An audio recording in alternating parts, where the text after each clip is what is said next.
Good morning everyone. तो आज हम लाइफ साइकिल कवर करेंगे इसकी, टेरिडोफाइट्स की और जिम्नोस्पर्म की।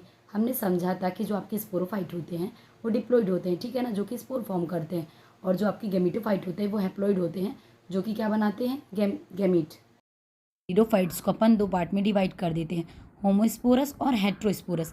स्पोर के बेसिस पे अपन क्लासिफिकेशन करें, यहाँ पे मेगा स्पोर और माइक्रो स्पोर होगा, ठीक है, और यहाँ पे एक टाइप का स्पोर होगा। तो सबसे पहले मैं आपको फ्लो चार्ट के फॉर्म में समझाती हूँ, फिर एक्सप्लेन करूँगी इसको।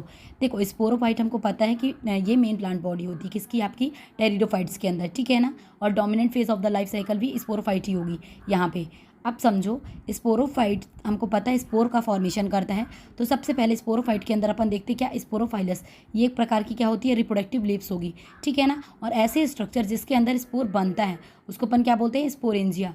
अच्छा, अब देखो, स्पोरेंजिया में कई सारे आपके क्या प्रेजेंट होंगे, स्पोर मदर सेल प्रेजेंट होगी। स्पोरेंजिया में स्पोर मदर सेल होंगी, जिसमें क्या होगा, मियोसिस होगा। स्पोर मदर सेल की मियोसिस से क्या बनेगा, आपको स्पोर बनेगा। अब यहाँ पे ये चीज़ देखो कि स्पोर जो बन रहा है ना, वो यहाँ पे एक्सोस्पोर है, यानी कि आउटसाइड जर्मिनेशन, यानी कि स्पोरेंजिया के बाहर बनेगा क्या, स्पोर। अब देखो, यहाँ पास से स्टार्ट होगी क्या, से ना अब आपकी गैमेटोफिटिक जनरेशन स्टार्ट हो रही है। अब देखो, स्पोर आपका जर्मिनेट होके क्या बनाएगा, गैमिटोफाइट, और गैमिटोफाइट का दूसरा ही नाम क्या है इसमें, प्रोथाइलस। समझो, यहाँ पे गैमिटोफाइट जो होगा ना आपका फ्री लिविंग है, ठीक है ना, मल्टीचुलर और फोटोसिंथेटिक है, ठीक है। अब समझो, गैमिटोफाइट में मेल और फीमेल सेक्स ऑर्गन होंगे, एंथ्रीडिया और आर्किगोनिया, ठीक है ना, जो कि एंथेरिजोइड्स और एग को प्रोड्यूस करेंगे। अब एक चीज़ समझो, अब यहाँ पे भी हमको वाटर की मतलब फ्यूजन के लिए वाटर की रिक्वायरमेंट होगी, ठीक है ना।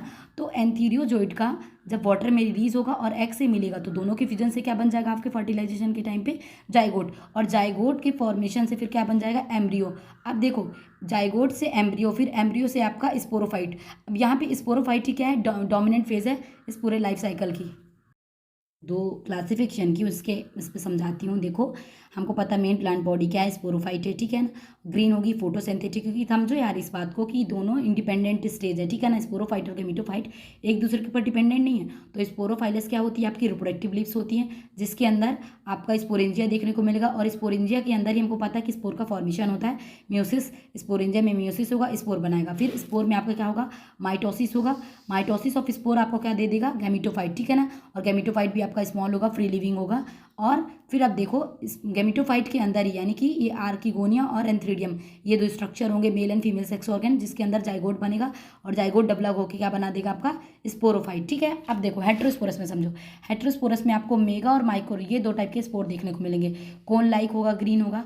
अब समझो, लार्ज स्पोर फीमेल गैमेटोफाइट होगा, हमेशा याद रखना, ठीक है, और स्मॉल स्पोर आपका मेल गैमेटोफाइट होगा। और दोनों यानी कि फीमेल और मेल गैमेटोफाइट यानी इनसाइड स्पोरेंजिया, आपका ये फर्टिलाइजेशन होगा, और फर्टिलाइजेशन से आपका क्या बनेगा, जाइगोट बनेगा, और जाइगोट से एम्ब्रियो का फॉर्मेशन। अब ये चीज़ समझो कि यहाँ पे जो आपका एम्ब्रियो का फॉर्मेशन हो रहा है ना, वो फीमेल गैमेटोफाइट के अंदर ही होगा, यानी कि female gametophyte in these plants, इस प्लांट्स में आप देखोगे एनसीईआरटी में है भी, retained on the parent sporophyte for variable period, ठीक है।